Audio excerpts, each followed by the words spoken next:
A história do cinema em São José dos Pinhais, ela tem uma trajetória de quase 100 anos, mais ou menos 100 anos. Ela começa em meados, na metade da década de 1910, mas quando moradores daqui trazem um projetor já usado de Curitiba e começam a projetar filmes curtos no início, no local não apropriado, porque era o boom da época, o cinema, a imagem em movimento, né? Que quem descobre essa imagem em movimento foi na França, em 1895, as primeiras iniciativas, e logo chega ao Brasil. E mais ou menos na metade da década de 1910, nós estamos em São José com projeções de filmes. Cinema mudo, não tem som nenhum, e a primeira sala de cinema foi ali na Rua 15, esquina com a Mendes Leitão, próximo à igreja, na época igreja matriz, hoje catedral. Depois eles mudam em seguida para um prédio um pouco maior, no meio daquela quadra da Rua 15, que era um clube, o Clube 15. E lá eles continuam mais ou menos durante 2 anos, eram os irmãos Eupídio e Augusto Spínola e mais um outro senhor chamado Nhonhô de Paula, que fazem esse trabalho de trazer filmes de Curitiba para projetar. Mas muito precariamente, as pessoas levavam as cadeiras de casa, não tinha nada para fazer os filmes com melhores condições. Eles fecham mais ou menos 2 anos depois e já em seguida, então, quem vai abrir um cinema em São José é o seu Alcídio Spreng Viana, que até mais tarde vai ser prefeito, e ele tinha a primeira empresa que gerava luz elétrica em São José. Um contrato que ele já tinha feito em 1909, desde 10, ele fornecia de 1910 a energia elétrica para as casas particulares e a prefeitura. Então, para ele ficou até mais fácil, ele tinha, né, para fazer funcionar aquele gerador, né, o projetor de filmes, e ele cria uma casa de cinema na Praça 8 de Janeiro, esquina com a 7 de Setembro. Mas foi também curta duração, por 2 anos, daí ele já fecha essa casa.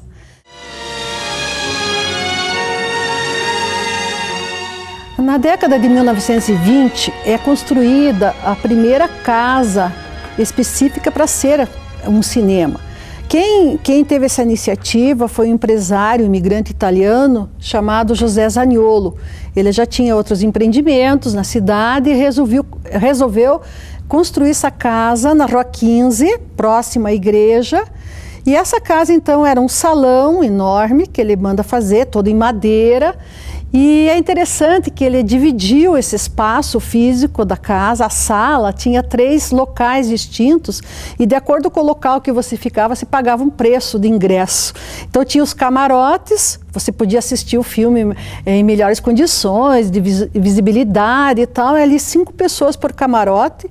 A plateia que você assistia em cadeiras, né?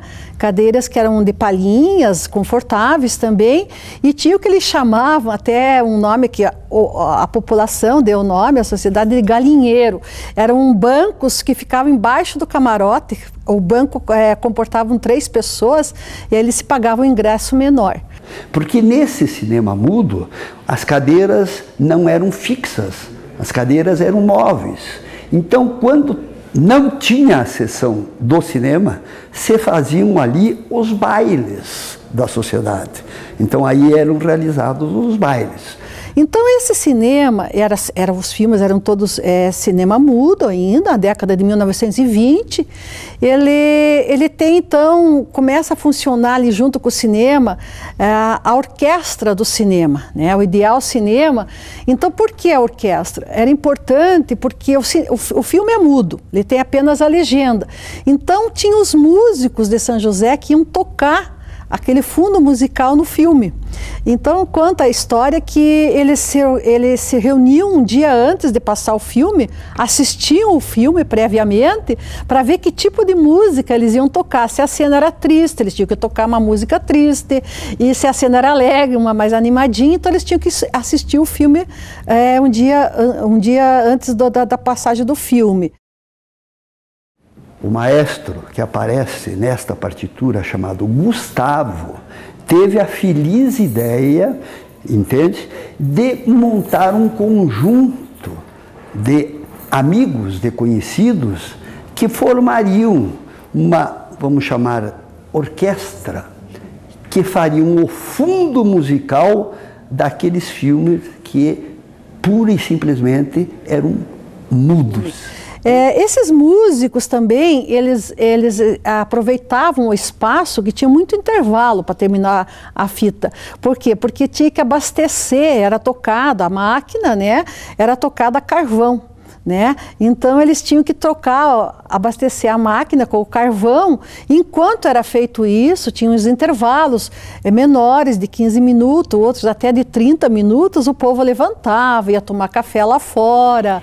Nos intervalos que os filmes eram cortados, né, não vinham inteiros, né, eram cortados, vinha mágicos, né? De fora, de Curitiba, de São Paulo, eles iam se apresentar dentro do cinema e fazer aquelas coisas de mágico mesmo, né? Tirar o relógio, né?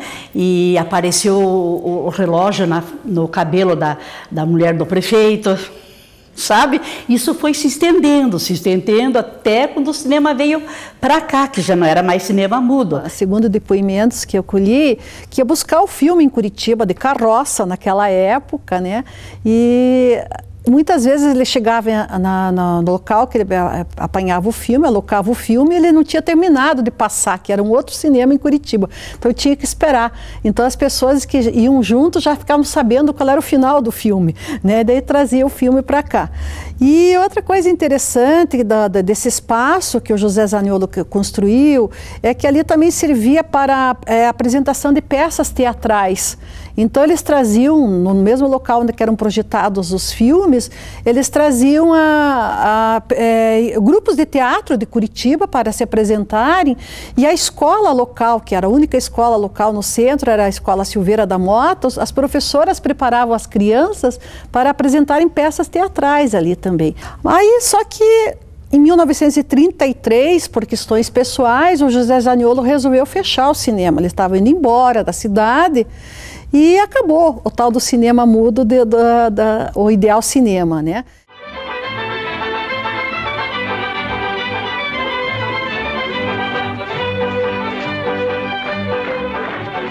E nós ficamos, então, São José ficou 8 anos sem cinema novamente, até que em 1941 foi aberta uma nova casa em frente a onde que hoje é o Museu Municipal, na época era a prefeitura, né?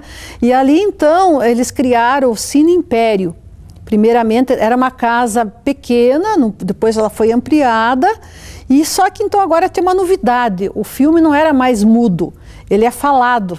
E até depoimentos que eu colhi, então eles diziam assim, mas não era bom como o cinema mudo, que tinha só a música e a legenda, porque ela era muito mal, a legenda eles liam e ponto. Agora não, diz que quando eles iam fazer a tradução, quem falava não sabia muito bem fazer direito, então eles reclamavam muito. Mas enfim, o cinema começou a funcionar e ele passou por várias mãos, os proprietários foram muitos, né?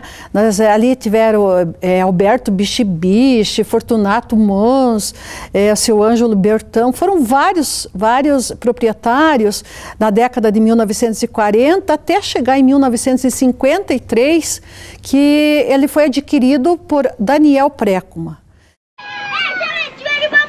Non, je n'ai pas de bubblegum. Demain, le bubblegum pour tous. Esse Daniel Précuma, então ele marcou na história do cinema em São José dos Pinhais, porque ele vai ser proprietário de 1953 até fechar o cinema em 1993. Esse cinema fica nas mãos da família Précuma. Tem intervalos, ele consegue, então muda o nome do cinema, que era Cine Império, para Cine Ideal. Também não encontramos nas pesquisas a data exata da mudança, mas aí então começam projeções já variadas de filmes, principalmente filmes norte-americanos na época, que estavam muito em moda, né? Eu gostava muito, eu queria ser artista de cinema. E a gente participava, né? Todo que o pai continuava fazendo a projeção dos filmes. Os filmes vinham na nossa casa, pelo ônibus, deixavam na porta da casa da gente, entende? Aí o pai ia no cinema, entende? Levava a gente para ver se o filme estava para colar, colavam até com acetona, né? Naquela época, não sei se é assim, né? Acho que hoje é bem diferente, né?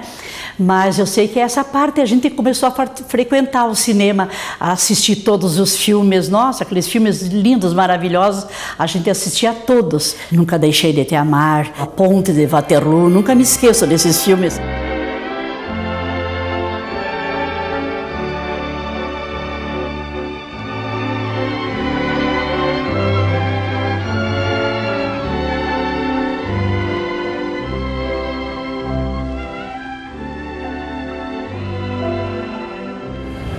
Mais ou menos em 1952, né, meu pai foi convidado pelo cunhado dele para ajudar na portaria do cinema.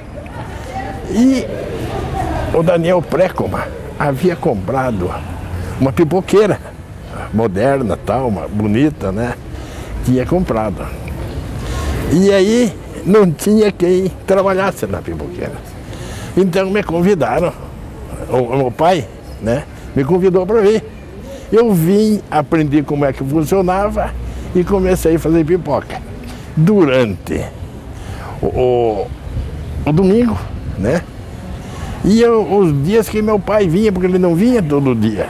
E eu vendia pipoca e eu fiquei tão rápido não fazer o pacote, que quando a pipoca ia saindo da máquina, eu já ia colocando no pacote, e eu batia com os dedos assim e fazia enrolar, né?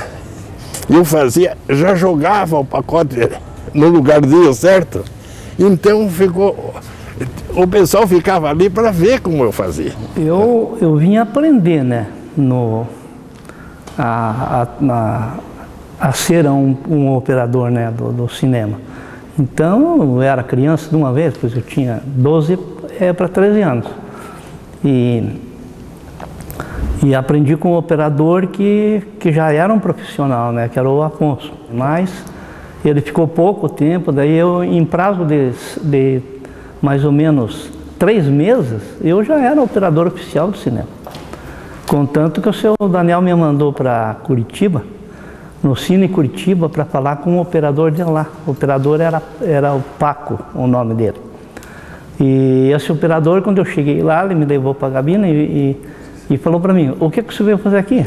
Você já é um profissional, você não precisa aprender, não.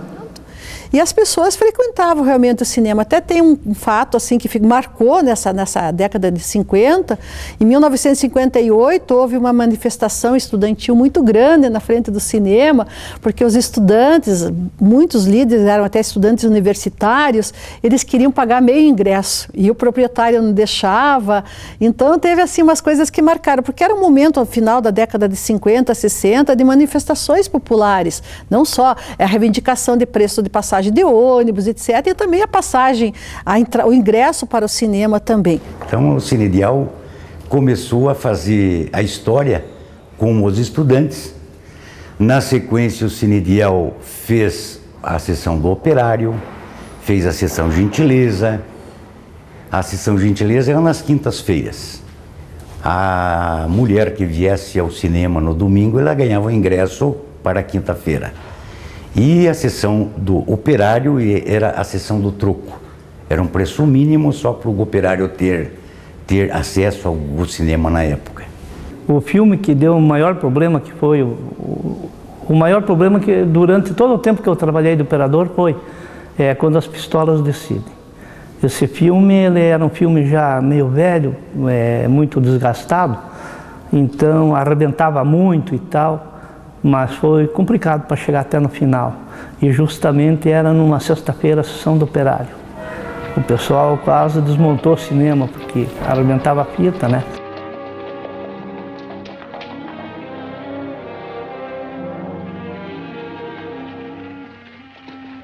Que às vezes pegava filme por ser mais barato, para alugar um pouco e tal, né? Então aí é que dava os problemas, né? Que daí o filme arrebentava muito, ou às vezes tinha muito óleo na fita também, a projeção não ficava nítida, que as fitas colocado um óleo, mas às vezes colocava em excesso. Existia os camarotes das famílias mais tradicionais dentro da nossa cidade, onde não era usado, mas essas famílias não deixavam ninguém usar. Aí foi uma briga política do meu pai na época, onde ele demoliu todos esses camarotes para aumentar o número de poltronas dentro do próprio cinema. Ele arrumou uma briga política grande, as famílias tradicionais da época não usavam, mas queriam ter o dito camarote, né? E o pai sempre brigou, o cinema é para gente do bairro, gente pobre, aqueles que mais precisam de alguma diversão. Quando chegou em 1968, o Daniel Prekma percebeu que aquele espaço já não era adequado, precisava uma sala maior e mais confortável. Então ele começa a construir um novo cinema, que ele deu o nome de Super Cine Ideal, construído na Praça 8 de Janeiro, próximo à igreja. I told you it's a mistake to ever bring a live thing in the house. Stop it. Don't do that. Go to that one. You know, maybe we should just call the police. Dial 911. It's the Lobster Squad. Come on, Albie. They're only baby ones, for God's sake. If they're only babies, then you pick them up. Oh, all right. Here you go. Don't give it to me. Em 1972 nós fechamos o Cine Ideal aqui em frente à prefeitura, para nós mudarmos para o cinema novo, as aparelhagens, né? Mas infelizmente nesse meio do caminho nós sofremos um acidente, eu e meu pai, dentro do próprio cinema novo. Nós caímos do teto ao chão, o pai quebrou-se quase inteiro e eu caí bem, né? E ele quebrou-se. Aí entrou uma fase assim difícil dentro da nossa vida, em que nós paramos tudo para ver a saúde do pai, né? Mas ele entra em choque houve uma divergência com o poder público, e em 1973, por questões de não pagamento de impostos e que ele não concordou, ele fecha o cinema. E esse cinema então fica fechado até 1979, então há um novo intervalo da cidade ficar sem cinema, quando daí vem um novo prefeito, ele faz um novo acordo com o poder municipal e começa a funcionar novamente o cinema. Nós inauguramos quase por uma questão de honra, que era uma palavra nossa, que nós íamos construir o cinema novo em São José. E ele ali constrói aquele cinema, daí já era um espaço bem maior, quase 500 lugares, as poltronas já não era aquela somente de madeira como era no anterior, ela era toda com bem mais conforto. Nós inauguramos o nosso cinema, eu já era formado, eu já era casado em 79, um ano de casado.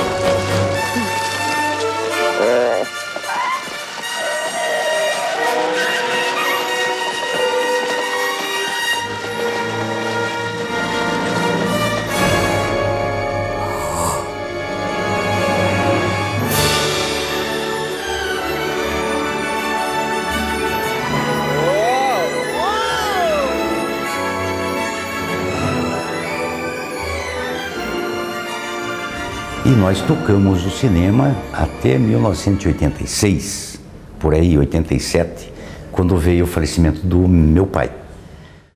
Mas em 1986 ele já estava meio cansado, né, do trabalho com o cinema, e ele vai arrendar o cinema para uma empresa de Curitiba. Aí, como a gente já estava em outro ramo, meus irmãos, fora o falecido, o Dalton já estava formado em medicina também, eu já era advogado, trabalhando, aí a gente resolveu arrendar para o seu Alfredo Prim. O seu Alfredo Prim era um distribuidor de filmes na Praça Tiradentes, e ele também era arrendatário do Cine Plaza, na Praça Osório. E ele, não vamos fechar, discotoco e tal. essa empresa então vai criar, não é mais Super Cine Ideal, mas sim o Plaza, porque ele já tinha um outro, né? Então o Cine Plaza de Curitiba é o mesmo proprietário que vem a São José trabalhar com cinema em São José dos Pinhais. Ele fica de 86 até 1993. Que ele viu que, segundo depoimento do proprietário, né, ele acha que o lucro não era suficiente para ele continuar com o trabalho. Então fecha essa casa, daí fecha definitivamente. O espaço físico que era usado como cinema, como lazer urbano, né, ele mais tarde se torna até um espaço numa igreja, né, ele é alocado para uma igreja, então deixa de ser cinema.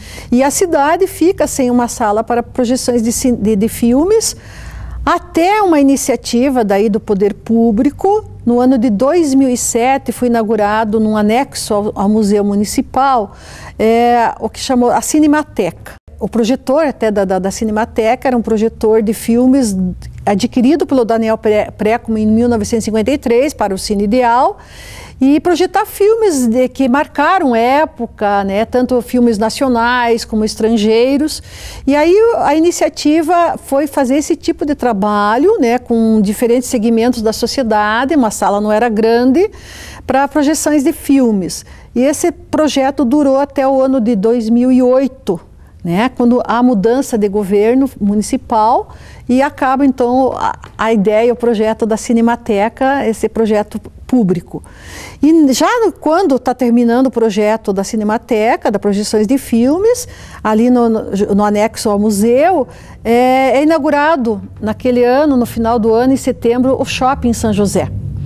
E o Shopping São José, então, ele traz, como outros locais, outros shoppings brasileiros, salas para projeções de filme. Na década de 90, criou-se uma cultura de segurança, que o brasileiro está cada vez buscando essa segurança. Então, assim, os cinemas deixaram, digamos assim, eles deixaram de ser cinemas de rua para vir para dentro dos shoppings, onde o cliente conta, além de vir fazer as suas compras, tem a praça de alimentação e também tem um lazer a mais, que é o cinema.